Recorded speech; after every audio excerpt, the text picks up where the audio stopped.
Olá, galera do Dá uma Força, sejam bem-vindos à nossa introdução à Química. Pessoal, a Química é muito importante do Enem, é 1/3 da prova de Ciências da Natureza, mas fiquem tranquilos, nós vamos aprender muito ao longo do nosso ano.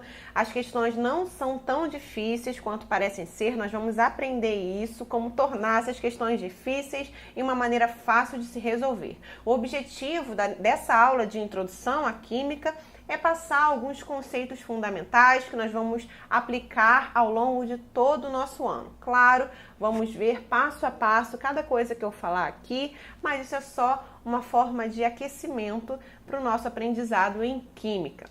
Bom, pessoal, Química nada mais é que a ciência que estuda as transformações que envolvem matéria e energia. E aí já vem um conceito bem bacana, que é o conceito de matéria. Matéria, pessoal, é tudo aquilo que ocupa lugar no espaço, ou seja, possui massa e também possui volume. Por exemplo, essa própria canetinha que eu estou escrevendo, ela é uma matéria, ela está ocupando um lugar no espaço, ela possui uma massa e também possui um volume. E aí, falando ainda de matéria, nós temos alguns estados físicos fundamentais. Temos mais, é claro, temos um estado de plasma, mais alguns outros estados, mas no nosso nível Enem, vamos estudar apenas 3 estados da matéria. O estado sólido, o estado líquido e o estado gasoso. E aí o que nós precisamos saber aí de mais importante nesse caso, nós vamos ver isso lá na aula de conceitos fundamentais também, é o fato de que no estado sólido nós temos as moléculas bem unidas. E aí, quando, por exemplo, tem o estado sólido, que no caso é a minha própria canetinha que eu dei de exemplo, ela tem uma forma definida. Já o líquido, as moléculas estão mais separadas do que o estado sólido. Por isso, então, que o líquido ele acaba ocupando o volume do lugar que você colocar aquele líquido. Por exemplo, se for dentro de uma jarra, ele vai ter a forma de uma jarra, se for dentro de um copo e assim por diante. Já no estado gasoso, as moléculas estão ainda mais separadas. Pessoal, qual a importância do estado sólido, líquido e gasoso quando falarmos lá na frente de reações, no balanceamento, tudo isso? Nós precisamos saber que o estado sólido vai estar sempre indicado lá na nossa molécula como um Szinho, o líquido como um Lzinho e o gasoso como Gzinho. A gente já sabe dessas principais informações, características de cada estado, mas é importante a gente levar esse conhecimento lá para frente quando nós formos estudar a estequiometria, por exemplo. Por quê? Porque vai ser importante isso aqui, a gente saber identificar essas letrinhas que vão estar embaixo lá, por exemplo, a água. Se eu quiser falar de água no estado sólido, eu vou colocar H2O e um Szinho. Então, nunca podemos negligenciar essas letrinhas que aparecem embaixo, ok? Isso é só um aviso para o que vai rolar lá na frente no nosso treinamento. Agora, se eu tiver água, por exemplo, no estado líquido, a mesma coisa, vou colocar a água e um Lzinho, a mesma coisa, água no estado gasoso, H2O e um Gzinho, ok? Vamos continuar então agora para uma coisa muito importante, já que falamos de matéria, vamos falar sobre átomo. O átomo é a unidade básica da matéria. Assim como nós falamos que a célula é a nossa unidade básica, é a unidade básica do ser vivo, o átomo também é a unidade básica da matéria, ou seja, se pegarmos uma determinada matéria, um corpo ali, nós dividirmos esse corpo, essa matéria, nós vamos chegar até a unidade mais basal dele, que nós chamamos de átomo. E aí tem vários modelos e o que nós usamos mais é o modelo de Rutherford-Bohr. Nós vamos ver em atomística. Não é necessário conhecer todos esses modelos, isso não cai no Enem, mas o que nós precisamos saber é do modelo mais usado, que é o de Rutherford-Bohr, e aí é também o mais tranquilo, porque a gente já sabe que nós vamos ter no nosso átomo o quê? Um núcleozinho e uma eletrosfera, ok? E aí no nosso núcleo, o que eu vou ter aqui dentro do meu núcleo? Eu vou ter meus prótons e meus nêutrons. Tranquilo, inclusive, quanto à carga. Os prótons, nós sabemos que tem carga positiva e o nêutron tem carga o quê? Não tem carga, certo? Exatamente, ele é neutro, por isso que o nome dele é nêutron. E na minha eletrosfera, como o próprio nome já sugere, eu vou encontrar os meus elétrons. E aí, pessoal, nós vamos estudar os isótopos, os isóbaros e assim por diante. Fiquem tranquilos quanto a isso, nós vamos ver em atomística, número atômico, número de massa. O que importa agora é a gente introduzir esse conceito de átomo, que é a unidade básica da nossa matéria. E aí, pessoal, uma coisa muito importante que a gente tem, muita gente faz confusão com esse conceito, é o conceito de elemento. Fica todo mundo assim, caramba, átomo é a mesma coisa, e elemento e matéria, é muita informação, é muito conceito. Claro que no Enem não vai ter uma pergunta assim, defina o que é elemento. Não vai ter algo assim, mas é muito importante que a gente tenha esse conhecimento na hora de trabalharmos e identificarmos o que ele quer no enunciado. Pessoal, um elemento, na verdade, ele vai ser um símbolo. E aí nada mais, nada menos que nós temos aqui a tabela periódica. Nós temos a tabela periódica bem pequenininha aqui, só para a gente entender. É o seguinte, cada letrinha que nós encontramos aqui na nossa tabela periódica simboliza, ou seja, é um símbolo de um elemento químico. Por exemplo, esse aqui, ó, o H, hidrogênio. O H é o símbolo do elemento hidrogênio. E o que significa esse elemento? É um conjunto de átomos que tem o mesmo número de prótons. Opa, calma aí, me embolei agora. Seguinte, voltando aqui, pessoal, no nosso conceito de átomo, o que nós temos? Vimos aqui que no núcleo nós encontramos os prótons e os nêutrons e os elétrons estão aqui na minha eletrosfera. Mas sabe o que realmente vai identificar aquele elemento? É o número de prótons que ele tem. Exatamente, então essa é a identificação, é como se fosse o RG do meu elemento, é o número de prótons. Ou seja, nós vamos ver que os isótopos pertencem ao mesmo elemento. E aí, pessoal, é o seguinte, o elemento químico, então, ele está lá descrito na tabela periódica, ou seja, aqui, por exemplo, nosso exemplo foi o H, o hidrogênio, que é um conjunto de átomos que tem o mesmo número de prótons desse cara aqui, ou seja, sempre vai ter aqui dentro desse elemento átomos de hidrogênio, átomos que têm o número de prótons igual a 1, certo? O número de prótons é a mesma coisa que o número atômico daquele meu elemento. Então, elemento nada mais é do que isso. Agora, correndo então para mais um conceito, nós temos, na verdade, aqui uma discussão, que é a diferença entre molécula e mol. Pessoal, muitos alunos acham que mol é uma abreviatura de molécula. Acha que mol é a mesma coisa que molécula, eu só não estou escrevendo molécula, estou escrevendo só o pedacinho inicial ali que é o mol. Não, jamais façam isso, os conceitos são totalmente diferentes. Olha aqui.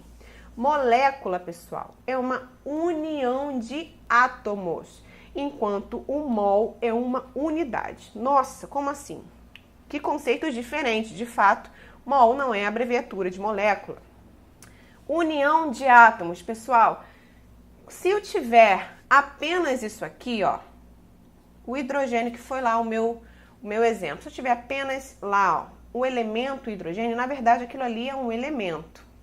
Eu tenho aqui simbolizando o elemento hidrogênio, que significa eu tenho apenas um átomo de hidrogênio aqui. Se eu colocar o númerozinho 2, significa que eu tenho 2 átomos do elemento hidrogênio ligados. Significa que eu uni 2 átomos. Significa então que agora eu tenho uma molécula. Eu tenho a molécula de oxigênio, de hidrogênio, do gás hidrogênio, ok? Agora, se eu tenho mol, o que significa isso? Mol é uma unidade, assim como uma dúzia são 12, uma dezena são 10 coisas. Um mol são 6,02 vezes 10 a 23 coisas. A única diferença entre mol e dúzia é a quantidade. Dúzia significa 12 e mol significa 6,02 vezes 10 a 23. Um número infinitamente maior, claro, mas foi usado para quê? Para mensurar, pessoal, aquele meu átomo, porque o átomo é algo tão pequeno, que o peso dele, na verdade a massa daquele meu átomo também vai ser muito pequena, eu não ia conseguir medir aquilo ali, não há balança para aquilo. Então, foi feito os estudos e viram que se eu tiver 6,02 vezes 10 elevado a 23 átomos de hidrogênio, o que eu vou ter? Se eu olhar lá na minha tabela periódica, eu vou conseguir encontrar uma massa. Exatamente. Eu pegando aqui, ó, 6,02 vezes 10 a 23 átomozinhos de hidrogênio, ou seja, uma grande quantidade, certo? Elevado a 23, coisa beça, 0,00000, aí nas casas até chegar ao 23. Nós vamos ter a massa dele, que é igual a 1 grama. Isso nós vamos trabalhar a estequiometria, nós vamos ver que um mol também tem um determinado volume, que é 22,4 litros, mas esse início é só para, de fato, introduzirmos esse conceito para vocês. Mol, a partir de agora, não é mais a abreviatura de molécula. Molécula é uma união de átomos, enquanto mol é uma unidade, significa uma quantidade, ok? Se eu falar eu quero 1 mol de canetas, significa que eu quero 6,02 vezes 10 a 23 canetas, ok? Se eu quero 1 mol de moléculas de H2, olha isso, eu posso ter inclusive 1 mol de moléculas. O que significa isso de H2? Significa que eu tenho 6,02 vezes 10 a 23 moléculas de H2.